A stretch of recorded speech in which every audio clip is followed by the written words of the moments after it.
Vous écoutez Criminel 2.0, épisode 11. Hunter Moore, 3e partie. Il m'a dit qu'il faisait de l'argent essentiellement grâce aux publicités sur son site. Et quand on a parlé l'été 2011, il m'a dit qu'il faisait $8,000 par mois, ce qui est plutôt un bon salaire. Et quelques mois plus tard, dans un autre portrait, il a dit à un autre journaliste qu'il faisait $13,000 par mois parce qu'il avait plus de visiteurs. Le gamin de Woodland devient peu à peu une rockstar. Un rebelle virtuel qui pense sa vie comme un fil d'actualité continue depuis sa chambre d'ado. Il avait un ordinateur, un écran d'ordinateur, juste pour Twitter. Carlos Jacome, ancien ami d'Hunter Moore.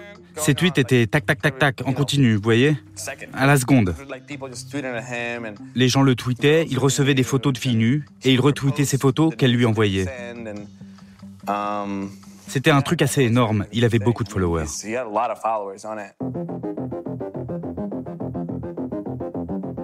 Une communauté d'adorateurs se forme autour de lui. Plus qu'un groupe, les internautes qui le suivent revendiquent appartenir à une famille dont il serait le gourou, le père charismatique. Il avait ces défis, juste pour voir jusqu'où les gens étaient capables d'aller, pour pousser les gens et voir ce qu'ils pouvaient faire pour avoir le hashtag trending.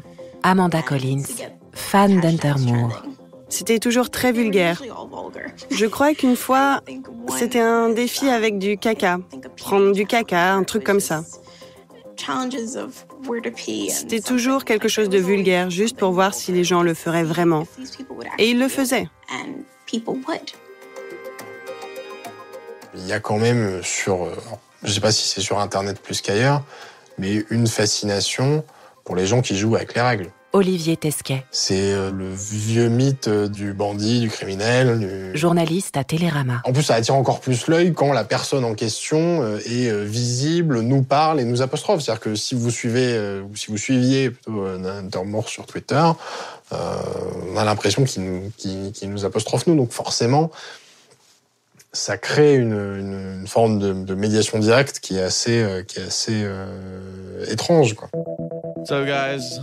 Salut les gars, c'est Hunter Moore. C'est la suite de mes séries éducatives. Sur YouTube, Hunter crée sa propre chaîne et une série de tutoriaux. Il y enseigne la vie et le sexe selon Hunter Moore. Et bien sûr, provocations idiotes et humour douteux sont la norme. Pourquoi coucher avec une grosse est beaucoup mieux qu'avec une meuf sexy? Ne vous méprenez pas. Les filles grosses sont des coquines. Mais surtout, avec les grosses, c'est presque magique parce que, vous voyez quoi? Elles ont faim. Quand vous avez quelqu'un de si gros qui aime à ce point mettre des trucs dans sa bouche, pourquoi pas votre pénis aussi? Cette science de l'autopromotion va culminer avec la plus célèbre des légendes qui entourent le pornographe. Un soir de l'été 2011, Hunter Moore est agressé devant chez lui. Une victime du site le poignarde avec son stylo bic. Dès le lendemain, il poste la photographie de sa blessure sur son site. L'anecdote est assez délirante pour faire doubler le trafic en quelques jours. Avec cette aventure invraisemblable, le roi du revenge porn apparaît dans plusieurs grands magazines américains comme The Village Voice ou Rolling Stones, qui reprennent mot pour mot cette histoire. Sauf que l'agression au stylo est complètement fausse. Il n'a jamais été poignardé à l'épaule avec un stylo. Carlos Jacome. Il a raconté ça, mais non, c'est jamais arrivé. Il a eu plusieurs points de suture, il a gardé une cicatrice et il a dit aux gens qu'il avait été poignardé. Ça, je m'en souviens bien. Mais quand il a posté ça, il a suscité un nouvel intérêt. Reza Sina. Il y avait du nouveau sur le site et les gens ont commencé à revenir dessus. Ancien avocat du site isanywanup.com. Alors il a réalisé que quand les contenus diminuaient, il pouvait inventer des choses pour faire croire que ça continuait, qu'il y avait encore de l'actualité. Après ce coup de marketing de génie, l'arrogance d'Hunter commence à sérieusement déranger. Nargué depuis trop longtemps par l'utilisation abusive de son site, Hunter Moore est banni à vie du réseau social. Facebook a désactivé votre profil personnel. Ouais, j'ai été dégagé de Facebook. Je viens de San Francisco, donc je connais des gens qui travaillent à Facebook. J'ai envie de tous les défoncer. J'étais le mec à abattre pour eux. Ils ont retrouvé mon adresse IP, mon serveur, tout le bordel, et ils m'ont eu. C'est mort. Fidèle à sa réputation, Hunter joue l'insolence et renvoie une photo de son sexe en guise de réponse. Mais la sanction arrive trop tard. Hunter est déjà passé à une autre étape. Désormais, il organise sa communication en direct, dans la vie réelle. À travers les États-Unis, il a lancé les soirées Is Anyone Up, s'improvisant au passage DJ. À New York, le point de ralliement est au Webster Hall, un club mythique de 2500 places qui a déjà vu passer Prince ou U2.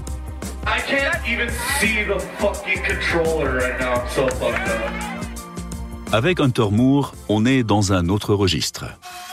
Pour tous ici, un seul mot d'ordre, la perte de contrôle. Carlos a souvent accompagné Hunter et se souvient bien de l'hystérie collective.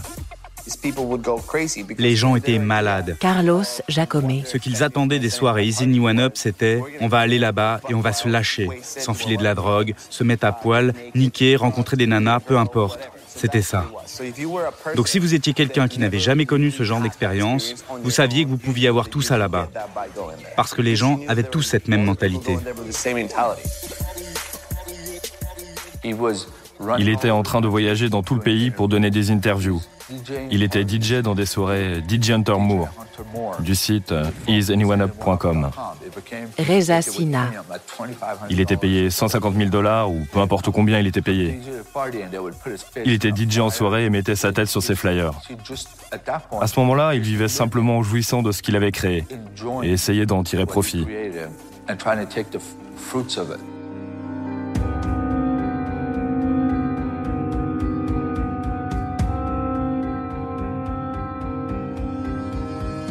Pour la première fois, entouré dans la vie réelle de ses adorateurs, il vit ses heures de gloire. De soirée en soirée, Hunter Moore se métamorphose. Et à chaque fois qu'on allait en soirée ensemble, il passait un cap. Il buvait plus, prenait plus de drogue, était de plus en plus fier, plus enragé, il se croyait invincible. Et plus il devenait cette personne, Hunter Moore, plus il devenait l'homme le plus détesté d'Internet, comme on disait, plus je sentais que cet ami que j'avais rencontré au début, était complètement quelqu'un d'autre. Entre sa célébrité virtuelle et ses soirées irréelles, Hunter Moore se pense maintenant indestructible, au point de se couper des rares qui sont encore à ses côtés. C'est à ce moment-là qu'on a arrêté d'être amis. Il y avait une soirée Is Anyone Up à Long Island, à New York. Et je vivais là à ce moment-là, et il restait avec moi tout le temps. On était là-bas et il y avait des tonnes de gens, dont cette fille avec qui il voulait coucher.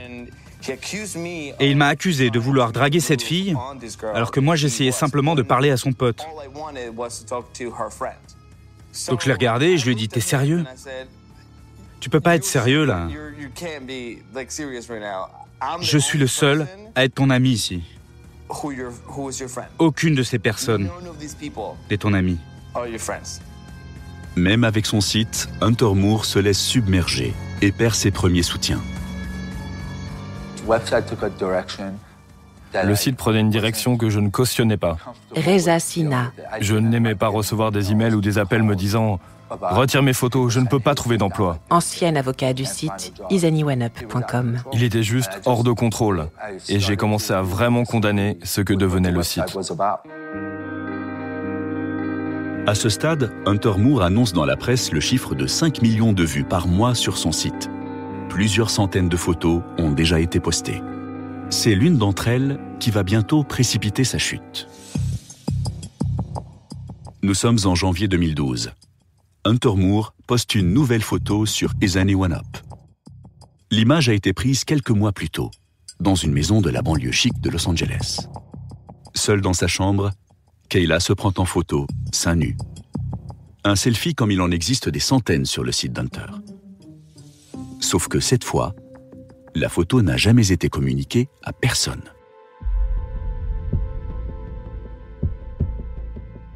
Vous venez d'écouter Criminel 2.0. Si vous avez aimé ce podcast, vous pouvez vous abonner sur votre plateforme de podcast préférée et suivre Initial Studio sur les réseaux sociaux.